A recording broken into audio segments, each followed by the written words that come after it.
Jo Burston, the CEO and founder of Inspiring Rare Birds, and I'm so thrilled to have Lucy and Rosie Thomas, the founders of Project ROCKIT, with me today.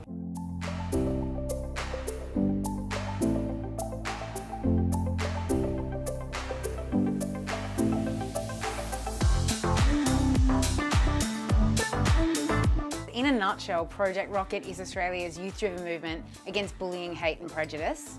So what does that actually mean? Well, for the last 10 years, we've been sending young people actually into schools to teach other young people how to stand up. But obviously the product is purchased by teachers, so we've got a bit of a joint audience that we have to consider, and in building Project ROCKIT, it's been a really kind of interesting learning curve, I suppose. In terms of the early days of the organisation, when we started out, we explored decisions like, are we setting up a business here or are we setting up a not-for-profit? And being so young, we didn't actually go too far into those kind of decisions. We just rolled with what seemed right at the time. And Project ROCKIT was set up to address a social issue.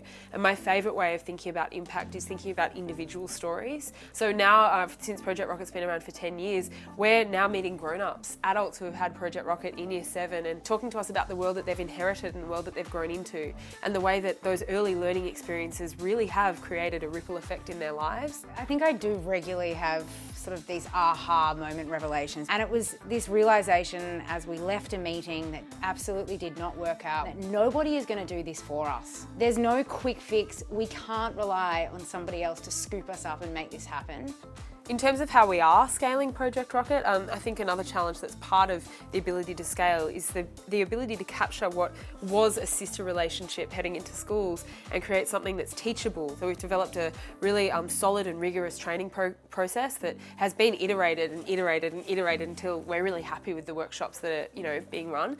And we've also looked at the way that we can use technology to distill what we're doing into something that's much more widely accessible. When we started Project ROCKIT 10 years ago, Facebook was in nappies, like literally it was 2 years old. And so the issue of cyberbullying really wasn't widely spoken about, but as it's risen in people's awareness, in people's minds as a problem, really our business has grown. But the flip of that as well is the positive aspects of the online world that young people are navigating have been a real asset to Project ROCKIT and the young people we serve.